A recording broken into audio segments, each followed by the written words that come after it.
আসসালামু আলাইকুম। আশা করি সবাই ভালো আছো। তো আজকে হচ্ছে তোমাদের বিবিএ ফার্স্ট ইয়ার সকল ডিপার্টমেন্ট ইকুয়েশনের 5 নম্বর ক্লাস। আজকের ক্লাসে আমরা সলভ করব তোমাদের প্রবলেম এবং কি কি টপিকসে তোমাদের প্রবলেম হতে পারে সেই সকল ইকুয়েশনের 5 নম্বর ক্লাস। আজকের ক্লাসে আমরা সলভ করব তোমাদের প্রবলেম এবং সবাই একটু ক্লিয়ার লিখে দাও এবং সবকিছু ঠিক আছে কিনা একটু জানাও আমাকে।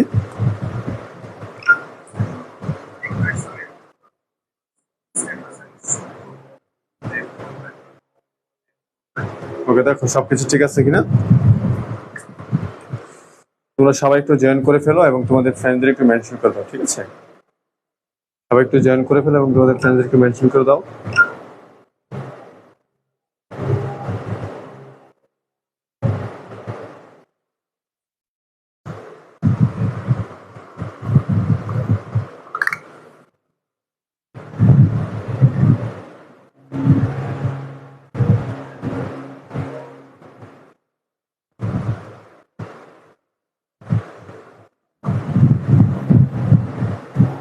সবকিছু কি ঠিক আছে?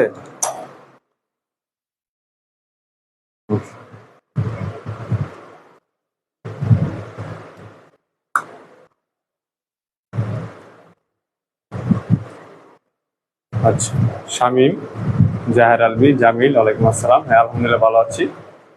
আবার কি অবস্থা? এটি একটু প্রবলেম। হ্যাঁ, আচ্ছা, তোমরা একটু করে নাও, এই তোমাদের ফ্রেন্ডদের একটু মেনশন করে দিও, ক্লাসটা একটু শেয়ার করে দিও।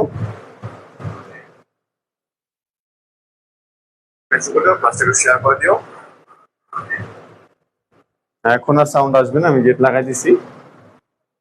বাইরে একটু বিলের কাজ করতেছে, সেই জন্য সাউন্ড আসছে। ওকে, এখন তো সবকিছু ক্লিয়ার, তাই না? ওকে, তোমাদের ফ্রেন্ডদের মেনশন করে দাও আর তোমরা ক্লাসটা একটু শেয়ার করে দিও। আমি তোমাদের ক্লাস শুরু করে দিচ্ছি। আচ্ছা,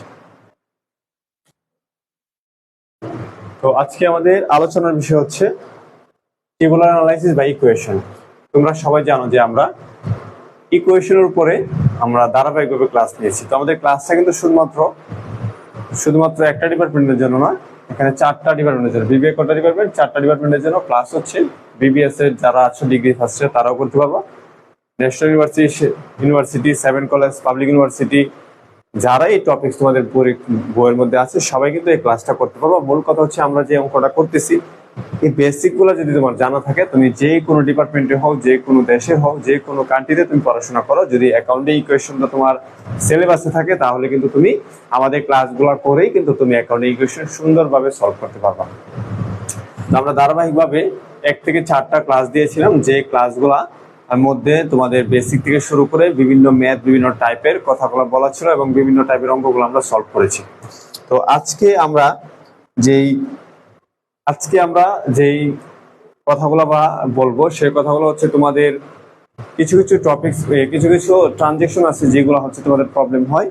সেই ট্রানজেকশনগুলো আমরা একটু সুন্দর করে প্রথমে সলভ করে দিব। তারপরে হচ্ছে তোমাদের পিডিএফ শিটে প্লাস হচ্ছে তোমরা যে বাসায় বসে প্র্যাকটিস করেছো সেখানে যদি কোনো ট্রানজেকশনের সমস্যা থাকে, তোমরা যদি বুঝতে না পারো সেটাও আমি সলভ করে দিব। ঠিক আছে, তাহলে শুরু করা যাক। প্রথমে আমি আমার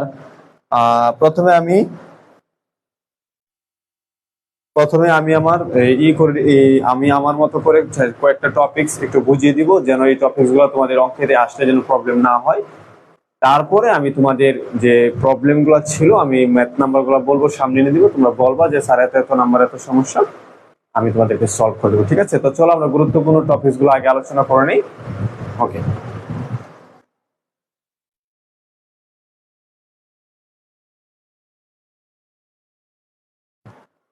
ওকে, যারা যারা সালাম দিয়েছো সবাইকে ওয়ালাইকুম আসসালাম।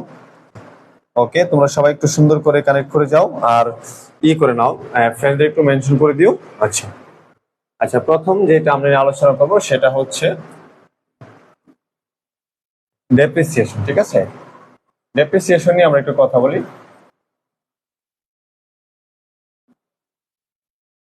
ডেপ্রিসিয়েশন, ঠিক আছে, তোমরা কিন্তু ডেপ্রিসিয়েশন ক্লিয়ার লিখে দিবা আমি বলার পরে।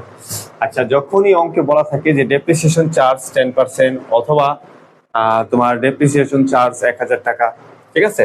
কোন অঙ্কে যখন বলা থাকে যে ডেপ্রিসিয়েশন চার্জ 1000 টাকা, অথবা পার্সেন্ট আকারেও থাকতে পারে। এখন পার্সেন্ট আকারে থাকলে তুমি কখন কার উপরে ডেপ্রিসিয়েশন ধরবা, তুমি যদি পার্সেন্ট আকারে থাকে অবশ্যই তারা বলে দিবে যে এই সম্পত্তির উপরে এত পার্সেন্ট ডেপ্রিসিয়েশন চার্জ ধরো, মানে অবশ্যই ধার্য করো, যেটা তোমরা বাংলাতে জানছো যে অবশ্যই ধার্য করো। অথবা এখানে বলা থাকতে পারে কি 1000 টাকা অবশ্যই ধার্য করো।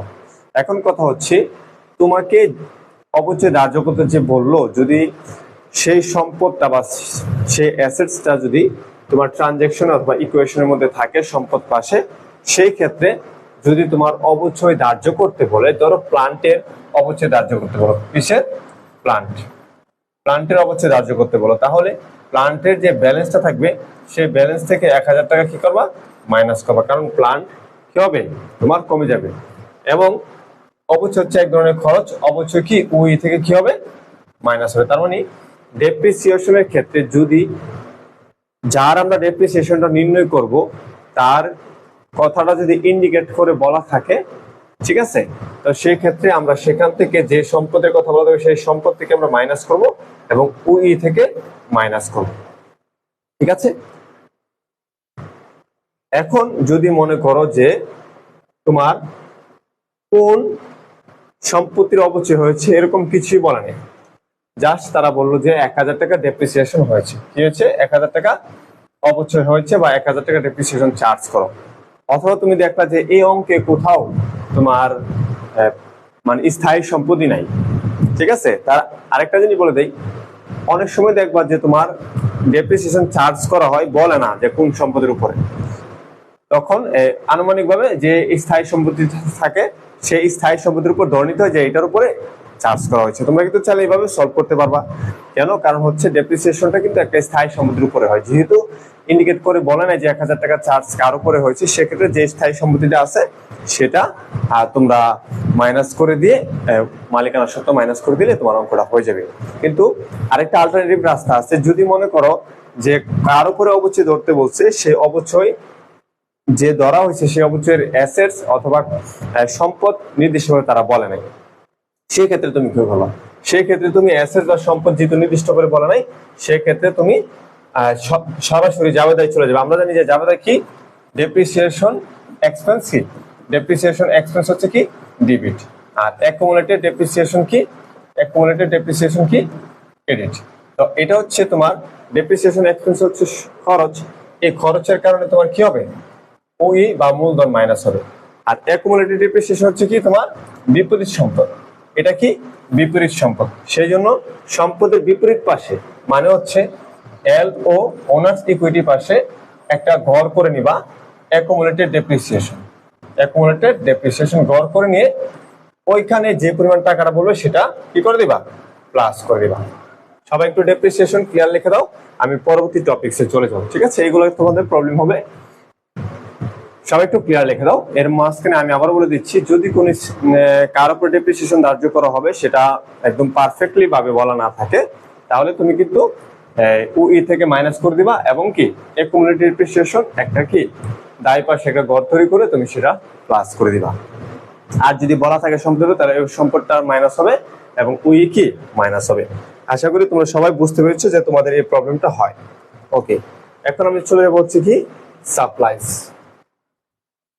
ঠিক আছে। আমরা এখন কথা বলছি সাপ্লাইস নিয়ে।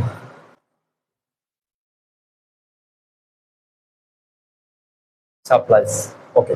তো সাপ্লাইস মূলত কিন্তু একটা সম্পদ, ঠিক আছে। সাপ্লাইস মূলত কি সম্পদ। এখন একটু খেয়াল করো,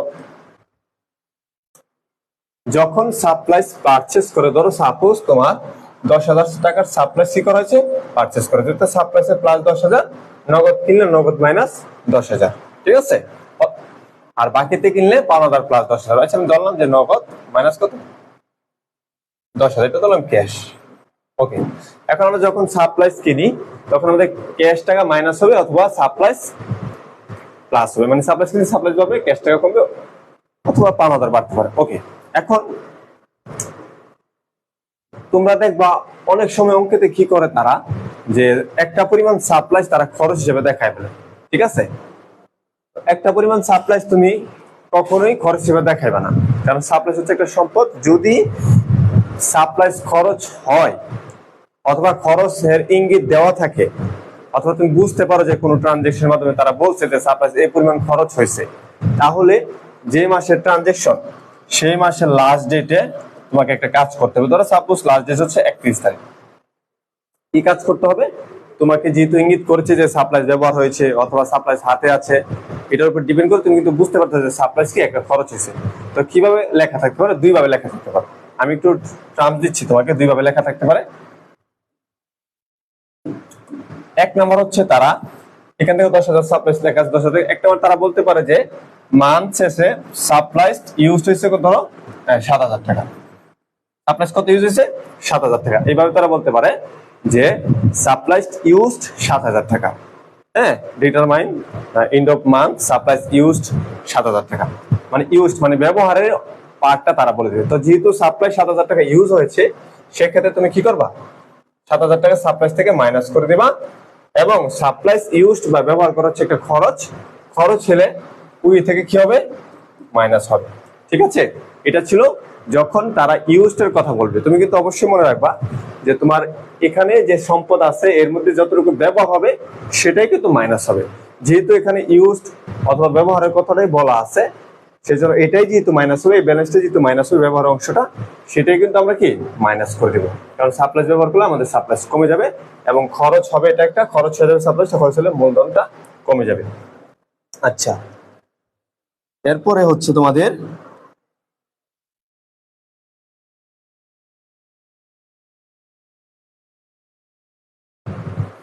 আচ্ছা ওকে, এরপর হচ্ছে তোমাদের আরেকটা কন্ডিশনে লেখা থাকতে পারে। সেই কন্ডিশনটা হচ্ছে তারা বলতে পারে যে 2 number condition on hand. On hand, on hand ধরো সাপোজ হচ্ছে ধরো 4,000 টাকা।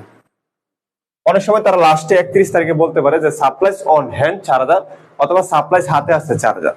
ঠিক আছে, যদি তারা হাতে আছে অথবা তারা কোনোভাবে বোঝায় ইঙ্গিত করে যে সাপ্লাইস এই পরিমাণ ব্যবহার হয় নাই, হাতে আছে, তো চিন্তা করে দেখো তোমার যদি 10,000 টাকার সাপ্লাইস থেকে 4,000 টাকার হাতে থাকে, তাহলে তোমার কত মাইনাস হবে?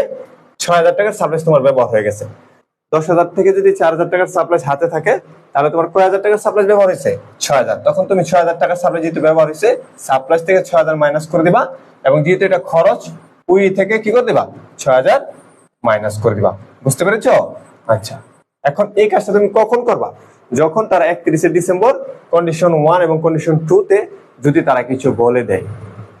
আর যদি এই কথাগুলো না বলা থাকে, এই কন্ডিশন 1 অথবা কন্ডিশন 2 যদি কথাগুলো না বলা থাকে, সেই ক্ষেত্রে তুমি কিন্তু এই কাজটা করতে যাইবে না।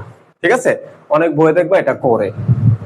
ঠিক আছে, তো আরেকটা কন্ডিশন থাকতে পারে, যেমন মনে করো এরকম, এটা হয় না কখনোই, যদি মনে করো যে সাপ্লাইস কেনার সময় বলা থাকে যে 2 মাস ব্যবহার করে যখন সাপ্লাইস কিনা হয়েছে, তো যেহেতু 2 মাস ব্যবহার করার জন্য সাপ্লাইস কিনা হতে পারে, 2 মান্থ যদি বলা থাকে, মানে এটা কিন্তু তোমার বলা থাকতে পারে সমন্বয়, অথবা কিনার সময় বলা থাকে সমন্বয় না, সরি, লাস্টে অথবা কিনার সময় বলা থাকতে পারে যে সাপ্লাইসটা 2 মাসের জন্য ক্রয় করা হয়েছে। তো যেহেতু 2 মাসের জন্য 10,000 টাকা ক্রয় করা হয়েছে, 1 মাস চলে গেলে অটোমেটিকলি তোমার 5,000 টাকার সাপ্লাইস কমে যাবে।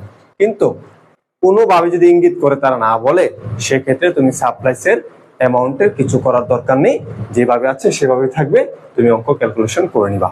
ঠিক আছে, সবাই একটু সাপ্লাইসটা ক্লিয়ার লিখে দাও, যদি কোশ্চেন থাকে একটু বলতে পারো। তোমরা বইয়ের মধ্যে অনেকভাবে সমাধান করবে, সেটা তোমাদের দেখে বিভ্রান্ত হওয়ার দরকার নেই। ঠিক আছে, আর একটা কথা বলে দেই, তোমাদের কিন্তু একটু কঠিন লাগার কারণ হচ্ছে তোমাদের সামনে বই নেই। আমি কিন্তু তোমাদেরকে বলে দিছি যে কমার্স পাবলিকেশনের বইটা তোমরা কিনে নিবা। ঠিক আছে, কমার্স পাবলিকেশনের বই অ্যাকাউন্টিংটা কিনে নিবা, আর হচ্ছে ফিনান্সটা কিনে নিবা, আর ইকোনমিক্সটা হচ্ছে মিলেনিয়াম পাবলিকেশন কিনে নিবা। অন্তত পক্ষে 3টা বই তোমরা নতুন কিনে নিবা। ঠিক আছে, কারণ এই বইগুলা কিনলে যখন সলিউশন থাকবে, তখন তোমাদের একটা সাহস থাকবে। যেমন একটা সাপোজ আমি বলি, ধরো কোনোভাবে একটা লেনদেন ট্রানজাকশনটা তোমার একটু কনফিউজড হয়ে গেছে। ঠিক আছে, কনফিউজড হয়ে গেছে। এখন এই কনফিউজটার জন্য কিন্তু তুমি ধরো তুমি একটা এই মেসেঞ্জার গ্রুপে নক দিলা, আমি নাই। এখন তোমার সহপাঠীরা কিন্তু তোমার মতোই, ও একটা বলবে, তুমি একটা মনে করবা, আরেকজন আরেকটা এসে বলবে, তো একটু প্রবলেম হয়ে যাবে। সবসময় তো আমি রিপ্লাই করতে পারি না, কারণ আমার তো অনেকগুলো বেচ থাকে বা আমার কিছু কাজ থাকে। হ্যাঁ, তো আবার অনেক সময় দেখা যাচ্ছে তোমাদের মেসেজ আমি চোখেও পড়ে না, অন্যরা অন্য SMS করে রেখে দেয়। তো সেই ক্ষেত্রে তুমি কি করবে জানো নি, তুমি তোমার বইয়ের যখন সলিউশনটা দেখবা তখন কিন্তু তোমার একটা কনফিডেন্স কিন্তু চলে আসবে। তখন তুমি 90% হলেও তুমি কিন্তু এই জিনিসটা বোঝার চেষ্টা করবা যে এটা কেন হলো। একটা না একটা সময় তুমি বুঝে আসবে যে হ্যাঁ বইটা ঠিক আছে, হ্যাঁ আমি বুঝতে পেরেছি।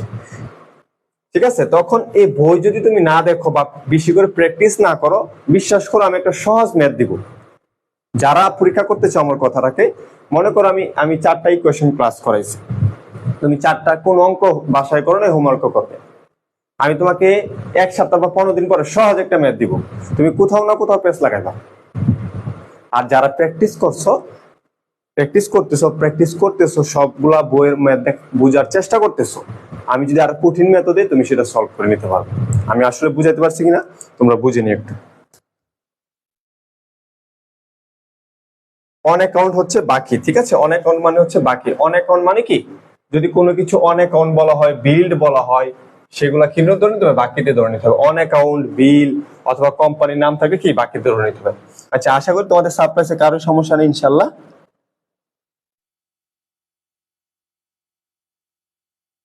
আচ্ছা, একজন বলছে মেক ওয়ান কম্পাউন্ড এন্ট্রি দিয়ে কি বোঝানো হচ্ছে, মেক ওয়ান কম্পাউন্ড এন্ট্রি মানে হচ্ছে কি তোমার যে অনেকগুলা লেনদেন হইতো বা এখানে তোমার বলা হয়েছে সবগুলা লেনদেন কিন্তু তুমি একটা হিসাবে লিপিবদ্ধ করতে বলছে, বুঝছো, মানে একটা হিসাবে নিবা।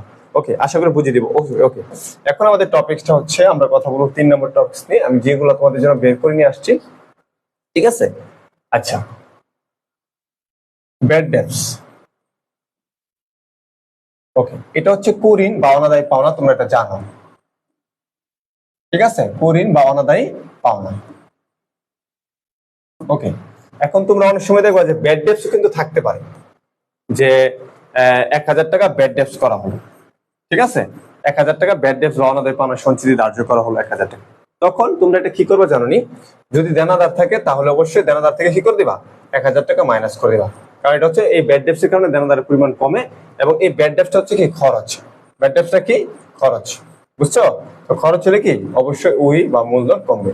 এখন স্যার ব্যাড ডেটসটা কিভাবে খরচ, অনাদায় পাও না, ধরো তুমি একজনের কাছে একজন দেনাদারের কাছে 20,000 টাকা পাও, ঠিক আছে। এখন সে তোমাকে ধরো 2,000 টাকা দিবে না, সে ইচ্ছাকৃত ভাবে তোমাকে দিবে না, অথবা কোনো কারণে তার কাছ থেকে নিতে পারবা না। যদি কোনো দেনাদারের কাছ থেকে তোমার পাওনা টাকা আদায় করা না যায়, সেটাকে বলা হয় অনাদায়ী পাওনা।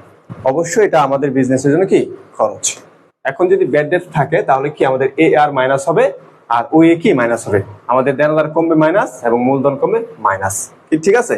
এখন মনে করো সাপোজ অঙ্কে দেনাদারি নাই, অঙ্কে কি নাই, দেনাদারি নাই, তাহলে তুমি অবশ্যই প্রথমে কি করবা, মূলধন থেকে মাইনাস করবা, তারপর হচ্ছে তোমার দায় পাশে হ্যাঁ অ্যালাউন্স ফর ব্যাড ডেটস নামে একটা ঘর তৈরি করবা।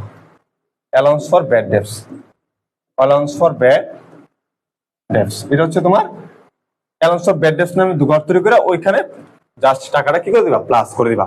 এরকমটা হয় না, আমি তোমাদের ইকুয়েশনে দেখি নাই, যদিও হয়ে যায় কখনো, সেক্ষেত্রে তুমি এই কাজটা করবা। ব্যাড ডেটস যদি লেখা থাকে তাহলে প্রথমে যদি দেনাদার থাকে দেনাদার থেকে মাইনাস, মূলধন থেকে মাইনাস। এখন ধরো ব্যাড ডেটস কথা বলা আছে কিন্তু দেনাদারে ব্যাড ডেটস মানে দেনাদার নেই, আমাদের ইকুয়েশনে এক সম্পদ পাশে আমাদের কি নাই, তাহলে সেক্ষেত্রে কি করবো, তুমি মূলধন থেকে অবশ্যই মাইনাস করে এটা খরচ, এবং কি দায় পাশে অ্যালাউন্স অফ ব্যাড ডেটস একটা ঘর তৈরি করে ওইখানে কি প্লাস করে দিবা। বুঝতে পেরেছো? ওকে, তাহলে আমরা অনাদায়ী পাওনা সম্পর্কে জানলাম। অনাদায়ী পাওনা তোমাদের জন্য ইম্পর্টেন্ট টপিক না, আমি একটু বলে দিলাম। আচ্ছা আচ্ছা, এরপর হচ্ছে তোমাদের 4 নাম্বার প্রিপেড কোন খরচ, প্রিপেড এক্সপেন্স। প্রিপেড এক্সপেন্স, এখন এই প্রিপেড এক্সপেন্সে আমরা কি কি দেখতে পারি, আমরা প্রিপেড এক্সপেন্সে দেখতে পারি হচ্ছে তোমার রেন্ট, হ্যাঁ রেন্ট, অফিস রেন্ট, তারপর হচ্ছে ইন্স্যুরেন্সও থাকে অনেক সময়, ইন্স্যুরেন্স,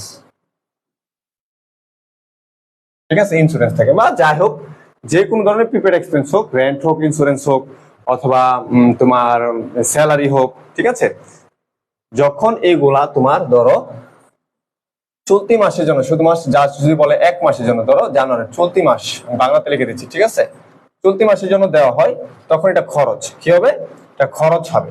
তখন তোমার ক্যাশ মাইনাস হবে, ক্যাশ কি হবে মাইনাস হবে, এবং কি ওই মাইনাস হয়ে যাবে। ঠিক আছে, যদি 1 মাসের দেওয়া হয় অথবা চলতি মাসের দেওয়া হয়। বুঝতে পারছো? এখন যদি তোমার মনে করো যে চলতি মাস না, বললো 2 মাস, 3 মাস অথবা 12 মাস, এরকম যদি বলা থাকে, সেক্ষেত্রে তুমি সম্পূর্ণ টাকাটাকে অগ্রিম ধরে নিবা, যেটা আমার পুরোটা কি সম্পদ। ঠিক আছে, তো অগ্রিম যখন ধরে নিবা, তোমার কি এটা কি প্রিপেড রেন্ট, ধরো suppose prepaid rent debit, prepaid rent তোমার কি একটা ঘর বানাতে হবে, এটা তোমার সম্পদ। প্রিপেড রেন্ট সম্পূর্ণ টাকাটা কি হবে, প্লাস হবে। সাপোজ মনে করো তোমার 24,000 টাকা 1 বছরের জন্য দেওয়া হয়েছে। কত বছর? 1 বছরের জন্য দেওয়া হয়েছে। তাহলে প্রিপেড রেন্ট সম্পদ প্লাস হবে, এবং এটা কিন্তু তোমার খরচ হয় না, তোমার কি হবে, ক্যাশ টাকা কি হবে, মাইনাস হবে। কত টাকা? 24,000 টাকা। ওকে, এখন এই জিনিসটার ক্ষেত্রে যদি তোমার অনেক সময় দেখবো যে 31শে ডিসেম্বর তারিখে তারা, অথবা 31 জানুয়ারি অথবা মাসের শেষে তারা বলে দেয় যে 1 মাসের টাকা ট্রেটেড এন্ড এক্সপেন্স, বা অনেকভাবে ইংলিশে লেখা থাকে 1 মাসের টাকা খরচে দেখাও, এরকম বলা থাকে। কারণ আমরা কিন্তু নর্মালি কিন্তু আমরা 1 মাসের অঙ্কটাই করি। তো 1 মাসের টাকা খরচে দেখাও, আমি বলে দেই, যদি তোমাকে 1 মাসের টাকা খরচে দেখাও কথাটা বলেও অথবা নাও বলে, তাও তুমি কি করবা, 1 মাসের টাকা খরচ হিসেবে দেখাই দিবা। কারণ তোমার মাস শেষে কিন্তু অবশ্যই 1 মাসের টাকাটা খরচ হয়েছে, এটা নিজ দায়িত্বে তুমি এখানে খরচ হিসেবে দেখা দিবা। এখন ধরো সাপোজ তোমাকে অঙ্কতে বলে নাই যে 1 মাসের টাকা খরচে দেখার জন্য, আর যদি বলে তাহলে তো বললোই, সেটা তোমাকে আরো সহজ করে দিল। যদি না বলে, সেক্ষেত্রে তুমি 1 মাসের টাকা কি করবা, হিসাব করে দিবা। তাহলে 24,000 টাকা যদি 12 মাসের জন্য হয়, 1 মাসের জন্য কত, 2,000 টাকা। তাহলে প্রিপেড রেন্ট থেকে তুমি 2,000 টাকা কি করে দিবা, মাইনাস করে দিবা। বুঝছো? তুমি কিন্তু টাকা একবার দিয়ে দিছো, আবার কিন্তু এখন নতুন করে টাকা দিবা না। তাহলে এখন তোমার যেটা সম্পদ ছিল, সম্পদ এখন কি হয়ে গেছে, খরচ হয়ে গেছে। তুমি ওই থেকে কি করবা, 2,000 টাকা মাইনাস করে দিবা। ঠিক আছে, এটা হচ্ছে যে কোনো অগ্রিম খরচ অথবা যে কোনো তোমার অগ্রিমের ব্যাপারে যদি কোনো এরকম কোনো কিছু দেখো, তাহলে তোমাকে অবশ্যই এভাবে করতে হবে। আশা করি তোমরা বুঝতে পেরেছো। সবাই একটু প্রিপেড এক্সপেন্স ক্লিয়ার লেখা দাও।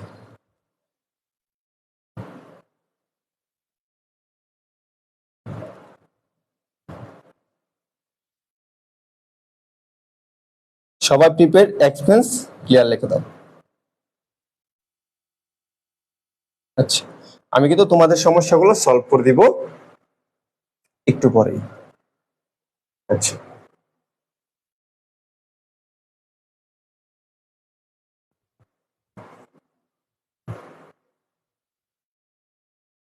ওকে, 5 নাম্বার, 5 নাম্বার। ঠিক আছে, অন অ্যাকাউন্ট, অন অ্যাকাউন্ট, হ্যাঁ, on credit, on account, on credit, bill,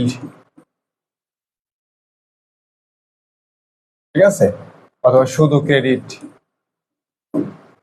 on account, on credit, bill, শুধু ক্রেডিট, অথবা ফ্রম কোম্পানি নাম লেখা, ফ্রম কোন একটা কোম্পানির নাম লেখা, কোম্পানি, ঠিক আছে, অথবা টু কোম্পানি,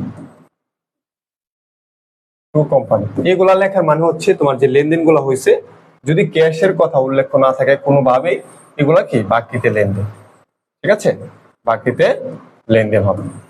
ঠিক আছে, তাহলে কি অন অ্যাকাউন্ট, অন ক্রেডিট। আমি কিন্তু আমাদের পিডিএফ যে শিট, ওইখানে কিন্তু সবকিছু দেওয়া আছে। বিল, যেমন মনে করো কোনো একটা বিলের জন্য বিল করা হয়েছে, সেক্ষেত্রে হচ্ছে বাকিতে লেনদেন। ঠিক আছে, কোনো কোম্পানি বা ফ্রম। আচ্ছা, তোমাদের একটা করে দেয় আরেকটা। ওকে,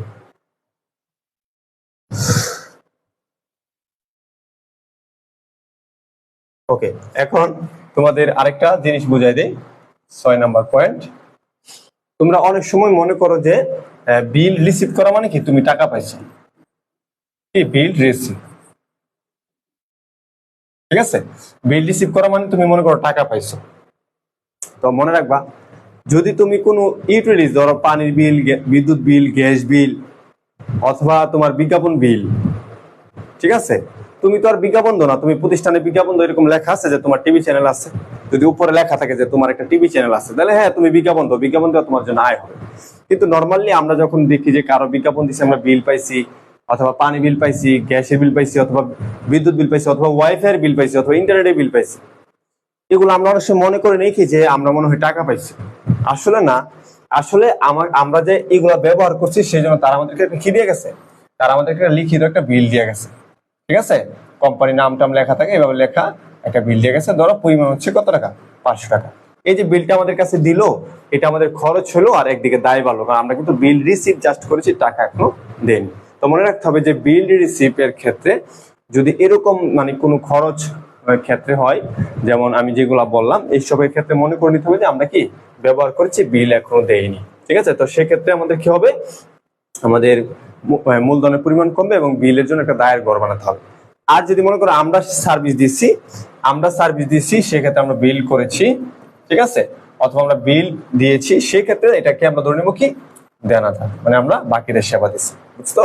ওকে, আশা করি বুঝতে পেরেছি। এখন 7 নাম্বার হচ্ছে একজনের প্রবলেম, সে বলছে দা ওনার হিজ পার্সোনাল ইনভেস্টমেন্ট, এটা বলছে হচ্ছে কে, সানজিদা পুষ্পি নাকি? আচ্ছা আচ্ছা, শায়েন সামি লেখছে, ওর কমেন্টটা সবাই একটু পড়ো। The owner sold his personal investment for টাকা 2 lakh and brought in as capital 1 lakh টাকা। শোনো, যদি কারো কোনো পার্সোনাল কোনো কিছু বিক্রি করে সেটা আমাদের দেখার বিষয় না, ঠিক আছে। ব্রট মানে কি, আমাদের প্রতিষ্ঠানে এনেছে, ঠিক আছে। তো একজনে একটা পার্সোনাল তার 2,50,000 টাকা বিক্রি করছে, এখন সে আমাদের প্রতিষ্ঠানে কত আনছে, 1 লাখ টাকা। সে আমাদের প্রতিষ্ঠানে যেটা আনছে সেটা হচ্ছে বিষয়। তো 1 লাখ টাকা আমাদের ক্যাশ কি হবে, প্লাস হবে, এবং ওই বা মূলধন কি প্লাস হবে, বুঝতে পারছো? তাহলে আমাদের তার পার্সোনাল ইনভেস্টমেন্ট কত টাকা বিক্রি করলো অথবা বউর গহনা চুরি করে নিয়ে এলো, আমাদের এগুলো দেখা দরকার নেই। আমাদের দেখতে হবে যে আমাদের বিজনেসে কত টাকা আসছে। তাহলে সে তার পার্সোনাল ইনভেস্টমেন্ট অথবা তার পার্সোনাল বিনিয়োগ অথবা তার পার্সোনাল অ্যাসেটস অথবা তার পার্সোনাল মোটরসাইকেল এগুলো বিক্রি করছে 2.5 লাখ টাকা, আমি দেখে লাভ নাই, আমার বিজনেসে কত আসছে 1 লাখ টাকা। তাহলে 1 টাকা মানে ক্যাশ বাড়বে আর মালিকের দরকার আমাদের মূলধন বাড়বে, ঠিক আছে। এই ছিল তোমাদের প্রবলেম সলভ। এখন আমরা একটু চলে যাব হচ্ছে অন্য একটা ফাংশনে, যেটা তোমাদের একটু প্রবলেম। আচ্ছা,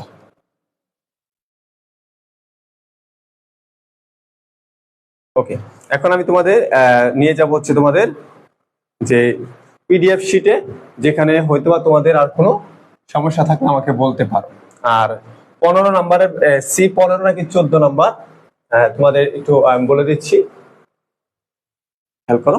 আচ্ছা, তো প্রথম কথা হলো তোমরা 1 থেকে সবাই 1 থেকে 9 পর্যন্ত কোনো প্রবলেম আছে কিনা সেটা বলো। 1 থেকে 9 পর্যন্ত কোনো প্রবলেম আছে কিনা সেটা বলো, ঠিক আছে। পিডিএফ এর মধ্যে আনসারে হয়তো ভুল থাকতে পারে, কারণ বই থেকে ওঠানো হয়েছে, তো বইয়ে ভুল থাকলে পিডিএফ ও ভুল থাকবে, এগুলা ক্লাস করতে করতে ধরা পড়ে যাবে। আচ্ছা, 1 থেকে 9 পর্যন্ত সবাই একটু ক্লিয়ার লিখে দাও।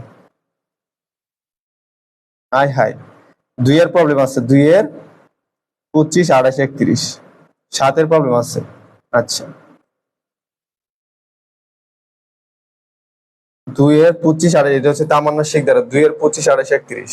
আচ্ছা, তোমরা একটু কমেন্ট করো, হোল্ড করো, আমি একটু বুঝিয়ে দিচ্ছি। আচ্ছা আচ্ছা,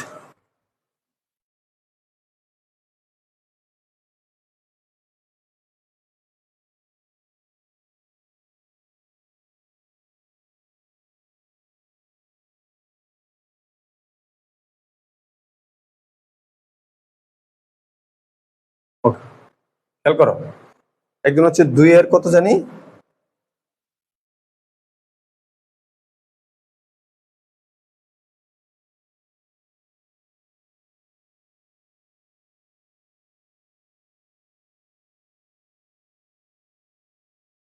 কমেন্ট করিও না, হ্যাঁ প্রবলেম হবে, আর কমেন্ট হোল্ড করো তোমরা। 2 এর 25, 28, 31, 7, 20, 25, ওটা দেখো। 2 এর 25, 28, আবার হচ্ছে 20, আর কত 7। এগুলা নিয়ে তো কত কথা বললাম, কত সুন্দর করে কথা বললাম।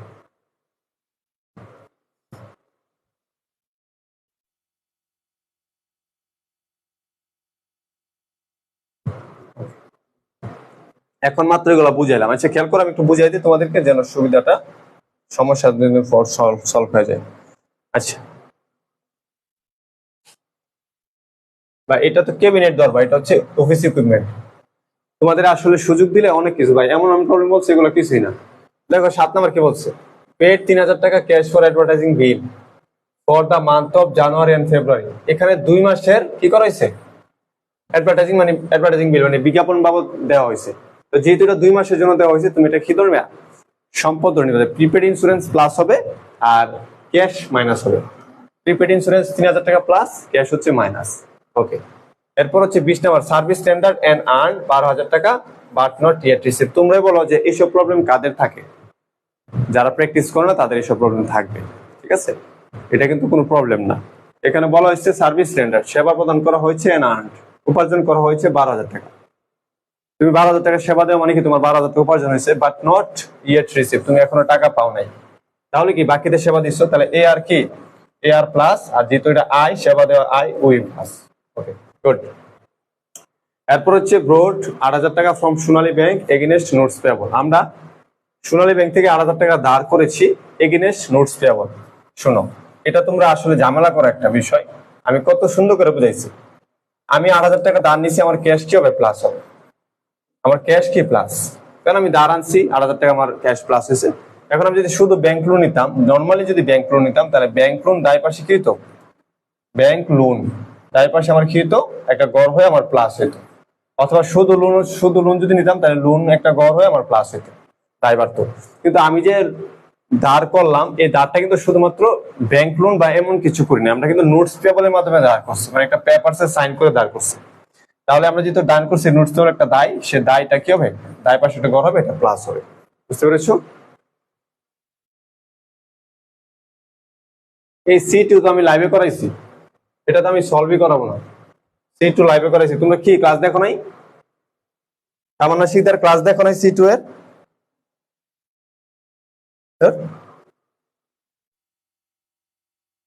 যেগুলো লাইভে করাইছি ওইটার সমস্যা তোমরা দিছো, এখানে তো কি পর্যন্ত লাইভই হয়েছে। হাতের কোনটা প্রবলেম বলছি না?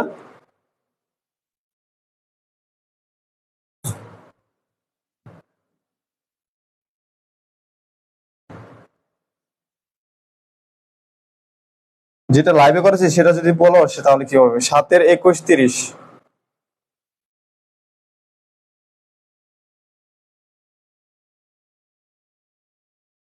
made a cash payment of 4,000 on the note payable।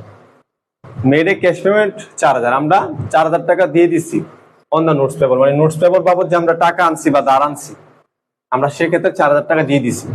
ঠিক আছে, তো আমরা যে 4,000 টাকা অথবা আমরা যে ধার আনছি, দেখো 2,000 টাকার কি cash sign in notes payable remaining balance. এখানে আমরা 2,000 টাকা নগদে দিচ্ছি, এখানে আমাদের বাকি ছিল 8,000 টাকা। তো 8,000 টাকার মধ্যে আমরা কি মেড এ ক্যাশ পেমেন্ট, আমরা ক্যাশ পেমেন্ট দিয়ে দিচ্ছি 4,000 টাকা। 4,000 টাকা আমরা ক্যাশ পেমেন্ট করে ফেলছি, তাহলে ক্যাশ 4,000 টাকা মাইনাস এবং নোটস পেবল কি 4,000 টাকা মাইনাস। ওকে, এরপর হচ্ছে 30 নাম্বার। 30 নাম্বারটা মাত্র আমি বলে আসছি, ডেপ্রিসিয়েশন চার্জ কত, 1,000 টাকা। এখন ডেপ্রিসিয়েশন চার্জ 1,000 টাকা, এখানে কিসের ডেপ্রিসিয়েশন হবে? এখন তুমি দেখো এখানে ভ্যান আছে, ভ্যান গাড়ি, এটা ডেপ্রিসিয়েশন ধরতে পারো। ঠিক আছে, তো এখানে যেহেতু একটা স্থায়ী সম্পদ আছে ভ্যান গাড়ি, সেটা চাইলে তুমি এটা ডেপ্রিসিয়েশন ধরতে পারো 1,000 টাকা। অথবা তুমি যদি মনে করো যে না, সব থেকে সুন্দরভাবে তুমি করতে চাও, সেক্ষেত্রে আমি কি বলছি, যে ডেপ্রিসিয়েশন অবশ্যই ওই থেকে মাইনাস হবে, অবশ্যই কি হবে, ওই থেকে মাইনাস হবে, যেটা আমি প্রথমে বলে আসছি, ওই থেকে মাইনাস হবে। এবং তোমাকে অ্যাকুমুলেটেড ডেপ্রিসিয়েশন একটা দায় পাশে গড় বানায় ওইখানে তোমাকে কি করতে হবে, প্লাস করে দিতে হবে। ঠিক আছে, ওকে, সবাই ক্লিয়ার?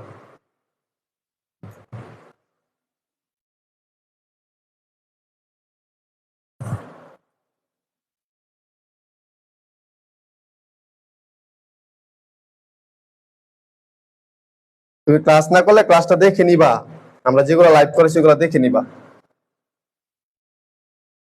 আচ্ছা, 7 ক্লিয়ার। 7 পরে বলো, 7 পরে বলো 8 সমস্যা আছে? এগুলো তো সহজ একবারে।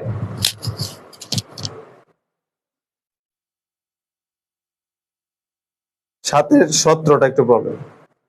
আচ্ছা, 7 17টা একটু দেখা দিতেছে আমি। তোমরা একটু সুন্দর করে আমাকে কষ্ট দিলে তোমাদের কোনো লাভ হইব? আমাকে কষ্ট দিলে কোনো লাভ হইব না। আমি একটা কথা বলে দিই, আমি তোমাদের প্রবলেম সলভ করে দেবো অবশ্যই, কিন্তু যে অঙ্কটা আমি করাইছি, যে লেনদেনগুলো আমি সুন্দর করে বুঝাইছি ধরে ধরে, তুমি ক্লাস না করে, এইচডব্লিউ না করে যদি আমাকে ওইটা আবার বারবার করতে বলো, আমার কষ্ট হবে, আমার স্টুডেন্ট যারা পারে তাদের কষ্ট হবে, ক্লাসের যে প্রবলেমগুলো সলভ করে আমরা লাইভে আসছি সেটাও সমস্যা হবে। তো তোমরা সবসময় আরেকটা জিনিস বলে দিই, পেজের মধ্যে সবকিছু দেখবা, সবকিছু আমি পেজে দিয়ে রাখি, ঠিক আছে? তোমরা একটু সচেতন থাকবা, তাহলে দেখবা সবকিছু সহজে বুঝবা, সহজে পারবা। বুঝতে পারছো? শুধু শুধু একজনকে কষ্ট দিবা না। সাথে 17 নম্বরটা আছে, receive cash 7,500 for service provide on May 4। এখানে রিসিভ করা হয়েছে মানে আমরা ক্যাশ টাকা পেয়েছি 7,750 ফর সার্ভিস প্রোভাইড, সেবা প্রদান করার জন্য। অন মে 4, আমরা যে মে 4-এ সেবা প্রদান করছি, এই যে 2400 টাকা, এখান থেকে 7,750 টাকা আমরা পাইছি। তাহলে এটা আমাদের জন্য কি ছিল? আমরা বাকিতে সেবা দিয়েছিলাম, আমাদের জন্য কি ছিল? দেনাদার ছিল। কি ছিল? দেনাদার ছিল। এখন তারা আমাকে যদি 750 টাকা দেয়, 750 টাকা, তাহলে দেনাদার মাইনাস 750 টাকা, এবং আমার কি ক্যাশ টাকা বাড়ছে, ক্যাশ প্লাস হচ্ছে কি 750 টাকা। একদম ইজি, এগুলা কিন্তু অনেক ইজি। 7-এর আর নাই, 8-এর হচ্ছে 30, 16, 30 আর 16 সমস্যা না?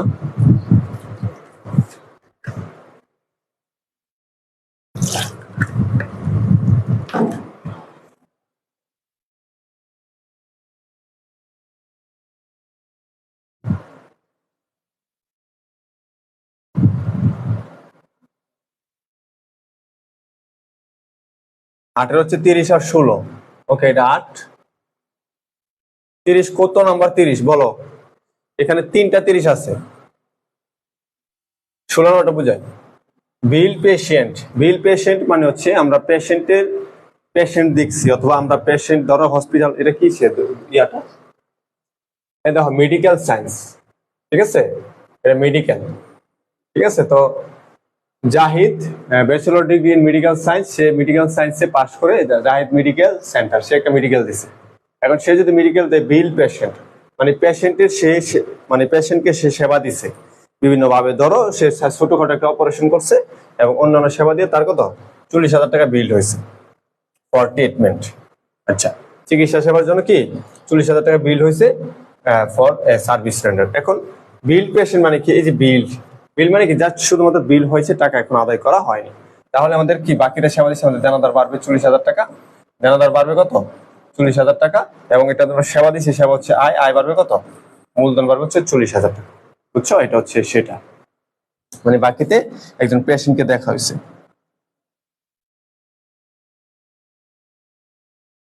আচ্ছা, আর লাস্টের 30টা। ওকে, ঠিক আছে। সানজিদা মনি লাস্ট 30টা। আজকে আনিকা কই? আরিকা, তো আরিকার তো বেবি হয়েছে, আরিকা তো আজকে ক্লাস করতে পারবে না। লাস্ট 30। আমি এটা কিন্তু একটু আগে বুঝাইছি যে মানে কিভাবে করা লাগে। শুরুতে সাপ্লাইস এর ব্যাপারে কি বুঝে, দেখো মেডিকেল সাপ্লাইস অন হ্যান্ড কত 2,000 টাকা। এখন তোমাকে দেখতে হবে যে মেডিকেল সাপ্লাইস তুমি যখন 4 আসবে, দেখবে মেডিকেল সাপ্লাইস দেওয়া থাকবে। একটু দেখি তো, এই দেখো মেডিকেল সাপ্লাইস অন অ্যাকাউন্ট 10,000 টাকা। আরো কি আছে? নাই। তাহলে মেডিকেল সাপ্লাইস বলছে অন হ্যান্ড, হাতে আছে কত 2,000 টাকা। এখন 10,000 টাকার সাপ্লাইস থেকে যদি হাতে 2,000 টাকা হয়, তাহলে খরচ হলো কত 8,000 টাকা। তো 8,000 টাকা তোমার সাপ্লাইস থেকে কি হবে? মাইনাস হবে। এবং এটা যেহেতু খরচ হয়েছে, এটা উই থেকে মাইনাস হবে। উই থেকে মাইনাস হবে কি 8,000 টাকা। ওকে, আশা করি সবাই বুঝতে পেরেছো। C8টা সবাই ক্লিয়ার লিখে দাও। C8 সবাই ক্লিয়ার লিখে দাও। পুষ্পিতা দাসের 1 নাম্বার এন্ট্রিটা বুঝাই দেবো না? এই 1 নাম্বার এন্ট্রিটা, ক্যাপিটাল ইনভেস্ট, মূলধন বিনিয়োগ করা হয়েছে ক্যাশ 1,50,000 টাকা। তো ক্যাশ যেহেতু 1,50,000 বিনিয়োগ করছে, ক্যাশ প্লাস 1,50,000। আলমিরা, টেবিল, চেয়ার কস্টিং হচ্ছে কত? তোমার কত 1 লাখ টাকা। তাহলে আলমিরা হচ্ছে কাঠের তৈরি, টেবিলও কাঠের তৈরি, চেয়ারও কাঠের তৈরি। এই তিনটাই কি ফার্নিচার। এই তিনটা কি ফার্নিচার। তো কাঠের তৈরি কোনো কিছুকে বলা হয় ফার্নিচার। তার মানে তুমি ক্যাশ প্লাস হচ্ছে 1.5 লাখ, আর আলমিরা, চেয়ার, টেবিলের বাবদ ফার্নিচার প্লাস হচ্ছে 1 লাখ। এখন cash plus 1.5 lakh, furniture plus হচ্ছে 1 লাখ, এগুলা কে দিছে? মালিক দিছে। তাহলে মালিকে দিলে মূলধন বাড়বে হচ্ছে দুইটা মিলা 2.5 লাখ টাকা। ঠিক আছে, আশা করি বুঝতে পেরেছো। ওকে, এরপরে কি? C8 সবার সমস্যা শেষ। আয়শা আলম, তুমি C8 এর যে কথাটা বলছো, এটা কিন্তু আমি শুরুতে বুঝে আসছি একবার, এখন আমি আরেকবার বুঝাইছি। তো শুরুর দিকে একটু দেখে নিও, আশা করি বুঝতে পারবা। তারপর আমি বলছি মেডিকেল সাপ্লাইস অন হ্যান্ড 2000 টাকা, 10,000 টাকা সাপ্লাইস 2000 টাকা আছে, তার মানে খরচ হয়ে গেছে 8,000 টাকা। সেই জন্য 8,000 টাকা সাপ্লাইস মাইনাস, আর খরচ হলে মূলধন কমে, মূলধন 8,000 টাকা মাইনাস। ঠিক আছে, ওকে। 9 এ কোনো প্রবলেম আছে? দেখো তো 9 এ, বলো 9 এ কি প্রবলেম আছে? আমি যখন বলবো তখন কমেন্ট করবো। 9 এ কি প্রবলেম আছে? 9 এর 1, আনিকা আফরিন, রোহি, 9 এর 1 বলে প্রবলেম। আমি তো একটু আগে এটা বুঝাইছি, mister Munna sold his personal invest, সে তার ব্যক্তিগত বিনিয়োগ বিক্রি করছে কত? 1 লাখ টাকা। সে তার ব্যক্তিগত বিনিয়োগ কত বিক্রি করলো সেটা দেখা লাভ নাই। তার কোটি কোটি টাকার সম্পদ থাকতে পারে, সে বিক্রি করতে পারে। আমি ব্যবসা, আমি হচ্ছে মিস্টার মুন্নার কর্মচারী, বিজনেসের কর্মচারী, আমি দেখবো আমার বিজনেসে কত ঢুকছে কত গেছে।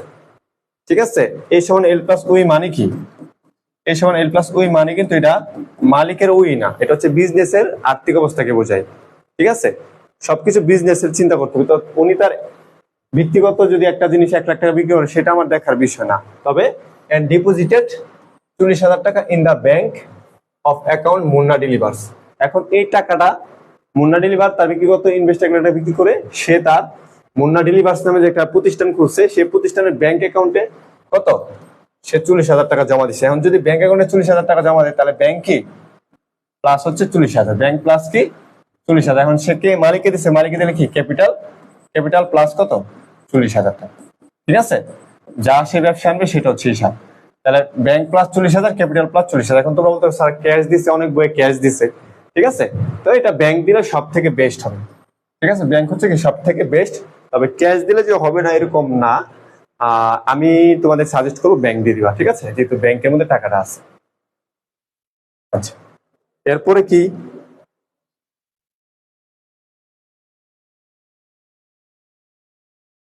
হ্যাঁ, ব্যাংকের জন্য আলাদা ঘর করে, তারপরে অবশ্যই ব্যাংকের জন্য আলাদা ঘর করতে। ব্যাংক তো একটা সম্পদ, প্রতিটা সম্পদের জন্য একটা করে ঘর হবে, প্রতিটা সম্পদের জন্য একটা করে ঘর হবে। তাহলে এটা কি সমস্যা ছিল? তাহলে C9টা সবাই অল্পটা লিখে দাও।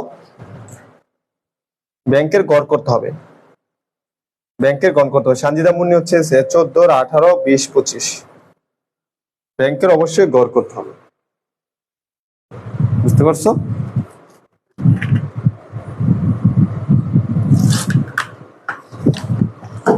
ওকে, আচ্ছা। C10টা অনেকের সমস্যা হচ্ছে, আমি একটু বুঝাই দেবো জাস্ট।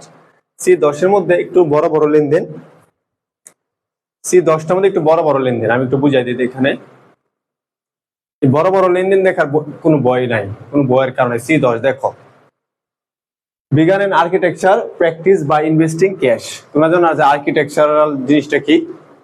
ঠিক আছে, আঁকা আঁকি বা বিভিন্ন তৈরি করা, এই তোমার কনস্ট্রাকশনের সুন্দর সুন্দর ডিজাইনের মূর্তি, তারপর হচ্ছে তোমার ডিজাইন। ঠিক আছে, মানে মূল কথা হচ্ছে এখানে অনেক কিছু ডিজাইন এবং তোমার আঁকা আঁকির মাধ্যমে যে জিনিসগুলো তৈরি করা হয় এগুলোকে বলা হয়। তাহলে সে একটা আর্কিটেকচারাল প্র্যাকটিস ইনভেস্টিং দিয়েছে ক্যাশ, ক্যাশ টিভিট হচ্ছে ক্যাশ বাড়বে 32,000, ওই ক্রেডিট ওই প্লাস হচ্ছে 32,000। এটা দেখো, এটা rented the furnished office and equipment of the architect who has the retired due to মানে এটা অর্থ কিন্তু কারণ, unless and paid the rent for 2 months in advance. এখানে মূলত জিনিসটা বাংলাটা আমি একটু বলি। এখানে আমরা একটা রেন্টেড দ্য ফার্নিশড অফিস, এখানে আমরা অফিসের এবং ইকুইপমেন্টের জন্য, অফিস ফার্নিচারের জন্য, ইকুইপমেন্টের জন্য আমরা একটা কি করলাম, একটা ভাড়া নিছি।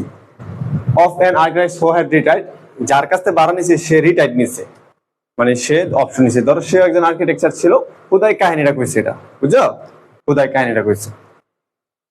তো আর্কিটেকচার ছিল, তার কাছ থেকে ভাড়া নিছি। কেন সে রিটায়ার্ড নিছে? টু আইলনেস, মানে সে অসুস্থতার জন্য কি রিটায়ার্ড নিছে। তার কাছ থেকে আমরা কি করলাম, যে রুমটা ভাড়া নিছি আমাদের কাজকর্মের জন্য, আমরা সেটা 2 মাসে ভাড়া দিচ্ছি। মূল কথা ছিল প্রিপেড রেন্ট। কি রেন্ট? Prepaid rent. হুদায় পেছাইছে তোমাদেরকে ঝামেলা করার জন্য। আচ্ছা, তাহলে এটা প্রিপেড রেন্ট প্লাস আর হচ্ছে কি ক্যাশ মাইনাস। এরপর তো আরেকটা কি পেজ দিছে, paid the premium and liability insurance policy. এটা হচ্ছে তোমার ইন্স্যুরেন্স সালামি, মানে বীমা সালামি পরিশোধ করা হয়েছে। লাইবিলিটি ইন্স্যুরেন্স পলিসি যেটা হচ্ছে আমার কি দায়বদ্ধ বীমা। তো আমরা যাদের কাছে বীমা করি অবশ্যই তারা আমাদের দায়বদ্ধ, তারা আমাদেরকে আমাদের ক্ষতি হলে তারা দিবে। এটা জাস্ট তারা বলে দিচ্ছে আর কি, দায়বদ্ধ বীমা গিভিং 1 year প্রোটেকশন 2400 টাকা। আমরা 1 year প্রোটেকশন পাওয়ার জন্য 2400 টাকা দায়বদ্ধ বীমা কোম্পানির কাছে কি করছি, আমরা দিয়ে দিছি। তাহলে এটা হচ্ছে প্রিপেড ইন্স্যুরেন্স, মানে প্রিপেড ইন্স্যুরেন্স একটা সম্পদ প্লাস হবে এবং 2400 টাকা নগদে মাইনাস হবে। তারপর হচ্ছে সাপ্লাইজ ব্যাপার জানো, এগুলো আর কি কি আছে। আচ্ছা, এটা হচ্ছে কমপ্লিট সেট অফ প্ল্যান, মানে আমরা এক সেট প্ল্যান তৈরি করে দিছি কন্ট্রাক্টরকে এবং ইমিডিয়েটলি কালেক্টেড 2500 টাকা। আমরা অবিলম্বে, খুব ইমিডিয়েটলি মানে কি অবিলম্বে, মানে দেরি না করে আমরা 2500 টাকা কি করে নিছি, আমরা তাদের কাছে নিয়ে নিছি। তাহলে আমরা সেবা দিয়ে টাকা নিছি, তাহলে সেবা দিয়ে টাকা নেওয়া, আমরা তার থেকে প্ল্যান তৈরি করে টাকা নিচ্ছি। তাহলে আমাদের cash debit, service revenue credit, মানে ক্যাশ বাড়বে, ওই মূলধন বাড়বে। এটাও আমাদের কি, এটা হচ্ছে আমাদের কি, এটা হচ্ছে আমাদের বাকি অন ক্রেডিট। তাহলে এটা আমাদের দেনাদার বাড়বে, কি মূলধন বাড়বে। এই হচ্ছে তোমাদের ঝামেলা ছিল। এরপরে দেখো এখানে একটা একটা করে লেখা আছে যে তোমার এই যে recognise the 1 month rent expense, এটা না লেখা থাকলে তোমাকে করতে হবে। Recognise the 1 month prepaid insurance expense, এটা না লেখা থাকলে তোমাকে করতে হবে। এরপর হচ্ছে দেখো এই যে সাপ্লাইস এর কথা বলা আছে, ঠিক আছে। তো এইগুলো আমি তোমাদেরকে আগে বুঝিয়ে দিছি, আশা করি তোমরা বুঝতে পারছো।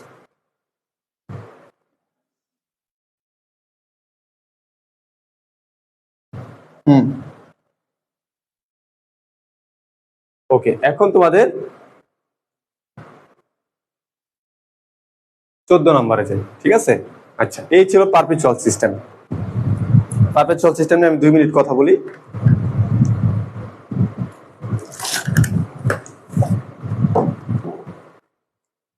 এই অঙ্কটা 14 নম্বর অঙ্কটা হতে পারে যে আমি তোমার একটু বুঝাই, আমি তোর অঙ্কটা দেখি নাই বা আমার এখানে করাও নাই, আমার এখানে বইয়ে করা নেই। ধরো হতে পারে যে তোমার ইকুইপমেন্ট হচ্ছে ধরো 76,000 টাকা, ঠিক আছে। তোমার ইনভেন্টরি 76,000 টাকা আছে।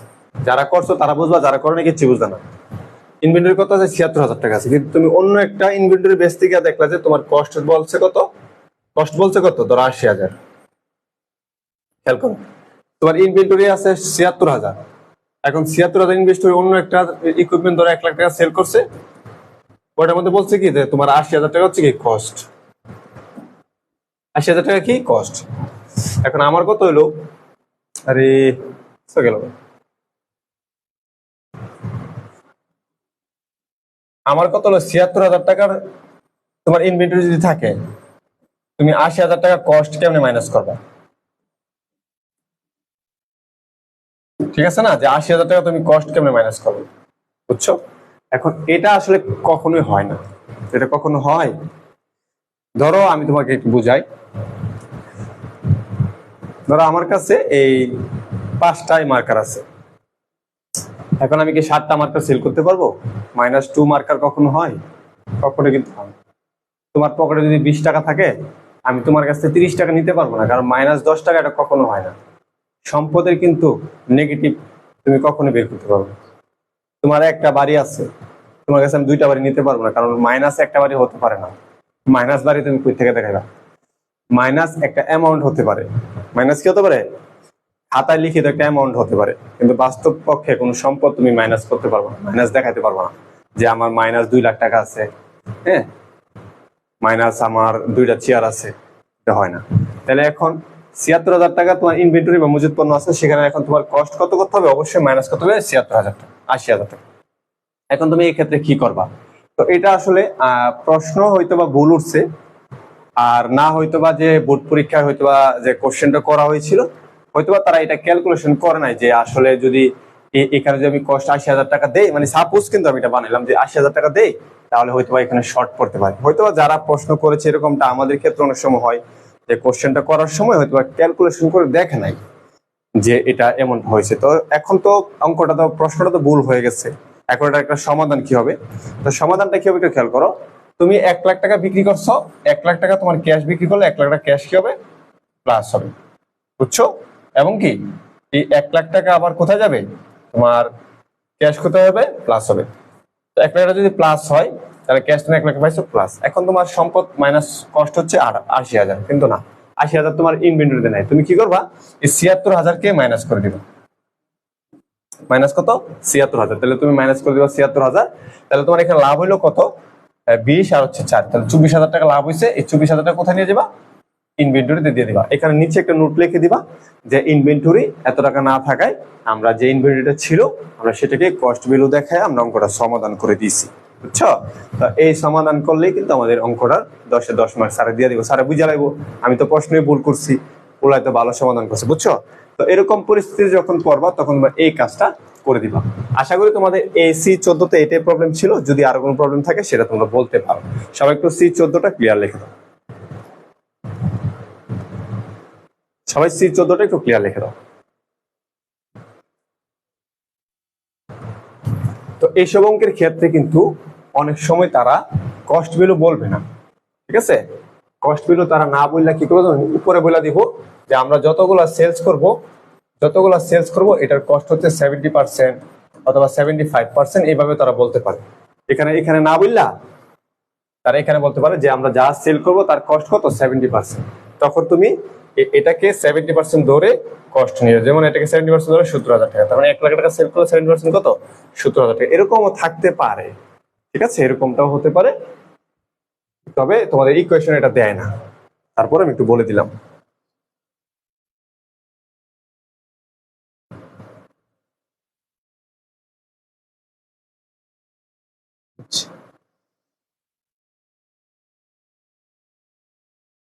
সোল্ড রিটার্ন ক্যাপিটাল মাইনাস হবে, কিন্তু স্যার রিমার্কসটা কি হবে?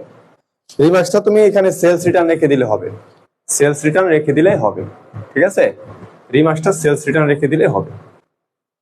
আচ্ছা, আরেকটু বোঝা দিতে, সেলস রিটার্নের কথা বলছস, ধর এখানে এই অঙ্কের ক্ষেত্রে পারমিশনের ক্ষেত্রে ধর 20,000 টাকা কি হয়েছে, 20,000 টাকার পণ্য রিটার্ন আছে, সেলস রিটার্ন।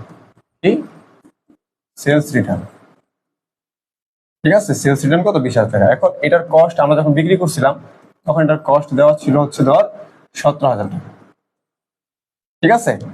মানে সাপোজ তারা যখন সেলস রিটার্ন দিবে 20,000, অবশ্যই কস্ট ভ্যালু তারা দিয়ে দিবে ইকুয়েশনের ক্ষেত্রে। সেক্ষেত্রে এখন কি হবে, তাহলে আমার সেলস রিটার্ন কি হবে, তাহলে আমার যেহেতু আমি যদি বাকিতে বিক্রি করি সেক্ষেত্রে আমার কি দেনাদার 20,000 টাকা মাইনাস হবে, দেনাদার 20,000 টাকা মাইনাস, আর যদি আমি নগদে করি তাহলে ক্যাশ 20,000 টাকা কি মাইনাস, ঠিক আছে? ওকে, তারপরে আমার 17,000 টাকার পণ্য চলে আসছে আমার ইনভেন্টরি, মার্চেন্ডাইজ ইনভেন্টরির সাথে আমার 17,000 টাকা কি হবে, যোগ হয়ে যাবে, ঠিক আছে? তাই আমি যে এখন 20,000 টাকার পণ্য বিক্রি করছিলাম আমার এখানে কত লাভ হয়েছিল 3,000 টাকা। এখন যদি আমার আবার 20,000 টাকার পণ্য ফেরত চলে আসে, আমার এই 3,000 টাকার লাভ কি কমতেছে না? অবশ্যই কমতেছে। সেক্ষেত্রে আমার কি ওই মাইনাস হবে 3,000 টাকা। যদিও এরকমটা তোমাদের পরীক্ষায় আমি দেখি নাই, যদি হয় সেক্ষেত্রে তোমাদেরকে আমি একটু বুঝাই দিলাম। সেলস রিটার্নের ক্ষেত্রে হলে এরকমটা হবে, ঠিক আছে? সেলস রিটার্নের ক্ষেত্রে হলে কি হবে, এরকমটা হবে। আর যদি পারচেজ রিটার্ন হয় তাহলে আমার যে পরিমাণ পণ্য আমি পারচেজ করেছি, ধর আমি 7,000 টাকার পণ্য পারচেজ করছি, এটা রিটার্ন করে দিচ্ছি, তাহলে আমার কি এমআই কি হবে, মাইনাস হবে, এবং আমার নগদে কিনলে নগদ প্লাস হবে, বাকিতে গেলে পাওনাদার মাইনাস হবে। এই হচ্ছে আমাদের সিস্টেম। আশা করি তোমাদের পারপিচুয়াল সিস্টেমে আর কোনো সমস্যা নেই, হয়তো বা সমাধান না থাকার কারণে একটু প্রবলেম হয়েছে। আচ্ছা, এই ভুলটা হয়তো বা 25-এ ছিল, যাই হোক 15-তে ছিল, ওকে সমস্যা নেই।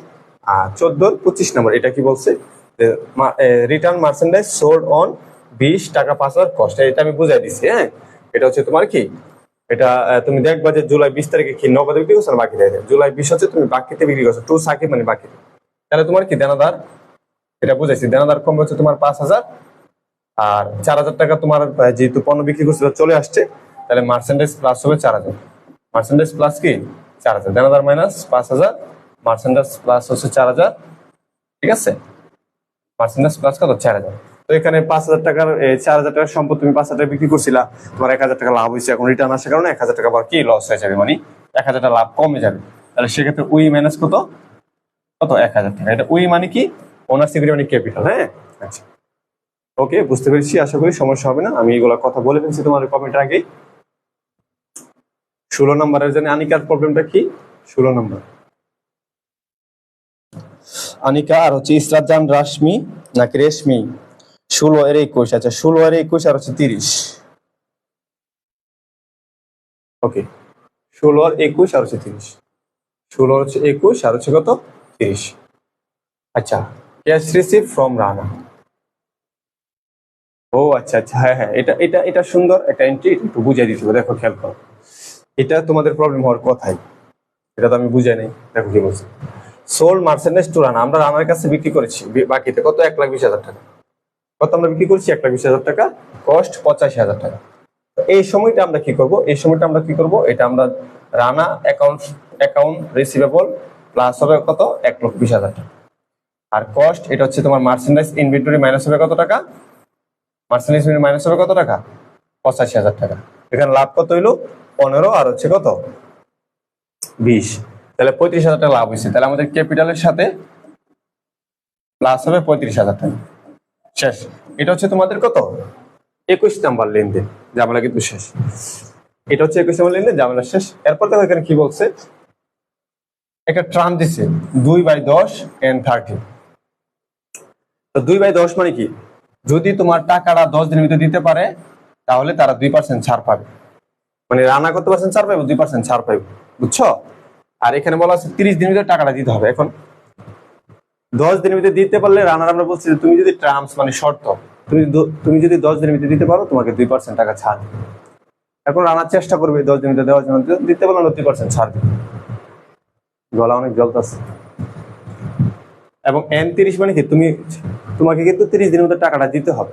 কারণ আমরা মৌখিক ভাবে তাদের সাথে একটা আমরা কি শর্ততে চলে গেলাম। এখন আমরা দেখলাম যে 30 তারিখ ক্যাশ রিসিভ ফ্রম রানা, আমরা রানা থেকে টাকা পাইছি। রানা থেকে কি বলছে, আমরা টাকা পাইছি, একটু খেয়াল করে দেখো। তাহলে এখন আমাকে দেখতে হবে যে আমি 30 তারিখে আমি কি 10 দিনের সে আমাকে টাকা দিচ্ছি কিনা। তুমি কিভাবে এটা কাউন্ট করবা, দেখো কত তারিখ 21 তারিখ, কত তারিখ 21 তারিখ, 21 এর সাথে 10 যোগ করবা, তাহলে কত 21 আর 10 31 তারিখ। তার মানে সে যদি 31 তারিখের মধ্যে টাকা দিতে পারে তাহলে সে ছাড় পাবে। এখন সে টাকা দিচ্ছে কত তারিখে 30 তারিখে। এখন তোমরা বলো সে কি টাকা ছাড় পাবে নাকি পাবে না, একটু কমেন্ট করো।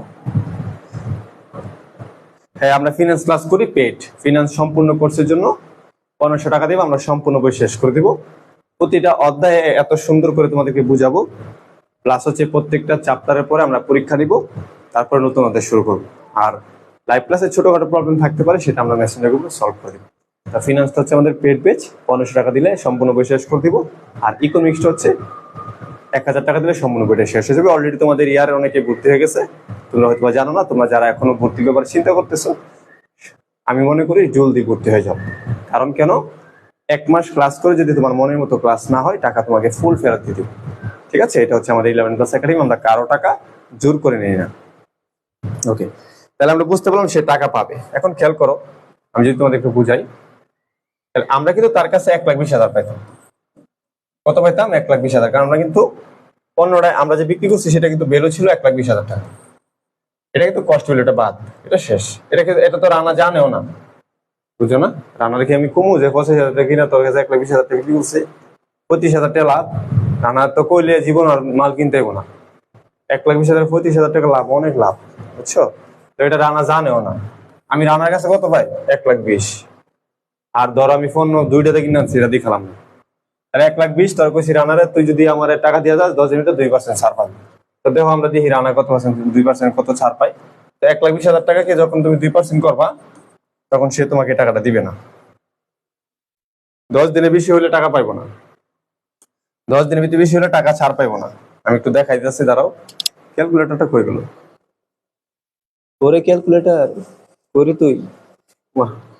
তোমরা একটু ক্যালকুলেশন করে দাও না, এমন করতেছো কেন? তোমার কাছে ক্যালকুলেশন নাই?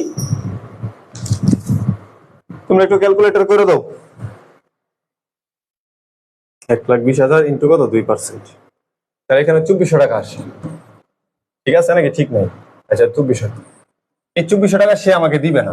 এটা সে কি পাইলো, বাট্টা পাইলো, বাট্টা। এখন খেয়াল করো, 1,20,000 টাকা যদি সে 2,400 টাকা আমাকে না দেয়, তাহলে আমি কত পাইলাম?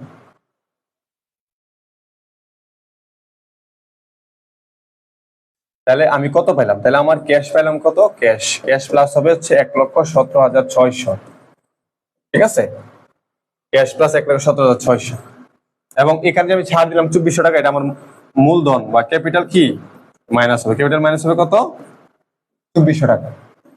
এটা আমার খরচ, এটা আমার কি খরচ, আমি যে তাকে ছাড় দিচ্ছি আমার জন্য খরচ না, তোমরা এগুলো জানো।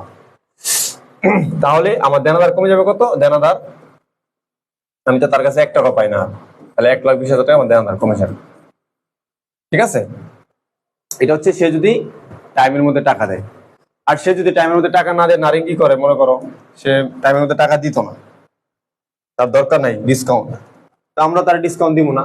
আমরা সম্পূর্ণ 1,20,000 টাকা তার কাছে লমু, সম্পূর্ণ 1,20,000 ক্যাশ হবে প্লাস, এবং দেনাদার কি হবে মাইনাস হবে, সে যদি টাইমে টাকা না দিতে পারে।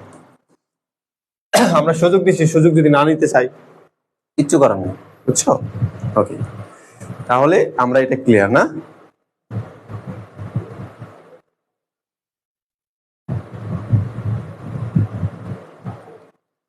সীমা, থ্যাংক ইউ। আমি বিগত 3-4 বছর ধরে এই তোমার অ্যাকাউন্টিংটা ফ্রি পড়াচ্ছি। বিনিময়ে আমি আমার স্টুডেন্টদের কাছে এতটুকুই বলি যে ক্লাসটা একটু শেয়ার করে দেবো এবং একটু মেনশন করে দিও, ঠিক আছে? আর সবচেয়ে পাওয়া হচ্ছে ভালো একটা রেজাল্ট। বিশ্বাস করো, এই ইয়ারের রেজাল্ট দেখে আমার কষ্টের কথা ভুলে গেছি আমি। আর অন্য অনেক প্ল্যাটফর্মে দেখছি, আমার এখানে কিন্তু অনেকেই নক দেয়, প্রতিদিন নক দেয়, ভাই আমি এই 21-22 সেশনে আমি 2 সাবজেক্টে ফেল করছি। এমন অনেক আছে নট প্রমোটেড, মানে 4টার বেশি ফেল করছে। বিশ্বাস করো, যারা আমাদের ক্লাস করছে ম্যাক্সিমামই মানে first class, maximum first class. আর এই প্লাস তো অ্যাকাউন্টিং অনেকেই পেয়েছে। এই যে রেজাল্টটা দেখলাম, দেখার পরে আমার এই যে পিছনের কষ্টের কথা আমি আর আমার মনে নাই। তো তোমাদের ক্ষেত্রে এরকমটা হবে, তোমাদের রেজাল্ট যখন ভালো হয়ে যাবে, সবাই ভালো রেজাল্ট করবা, তোমার এই কষ্টগুলো আর মনে থাকবে। আর যদি রেজাল্টটা খারাপ হয়, সেক্ষেত্রে আমার এই কষ্ট, আমি বলবো যে কত কষ্ট করলাম, ভালো রেজাল্ট করাতে পারলাম। বুঝছো? এটা হচ্ছে হিসাব। তো গুড, তোমরা সবাই আশা করি বুঝতে পেরেছো। তাহলে 10 দিনের বেশি হলে সে ছাড় পাবে না, ঠিক আছে? এখন কথা হচ্ছে স্যার রিমার্কসে আমি কি লিখবো? এখানে রিমার্কসে আর কি লিখবা? রিমার্কসে লিখবো হচ্ছে কি সেলস ডিসকাউন্ট, যেহেতু এখানে খরচ।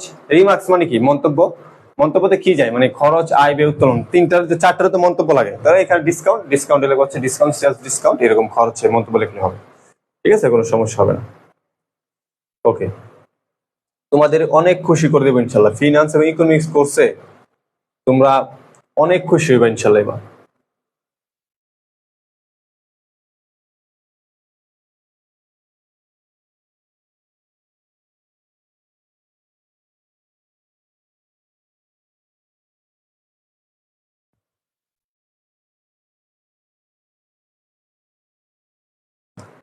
রাশেদ একটা প্রশ্ন, স্যার ফুল সেটেলমেন্ট লেখা নাই কিন্তু ডিসকাউন্ট লেখা আছে, তাহলে কি ফুল সেটেলমেন্ট এ ক্যাশ রিসিভ পাই করা যাবে?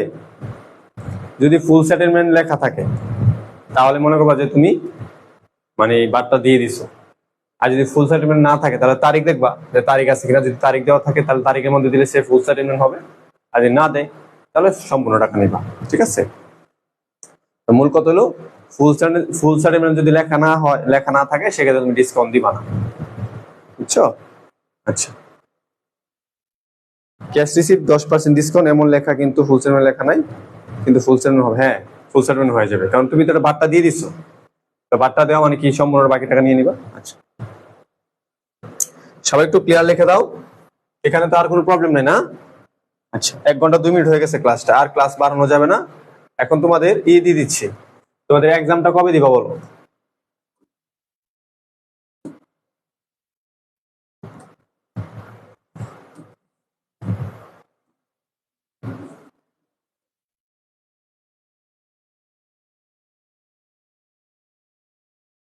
ঠিক আছে, দেখে নাও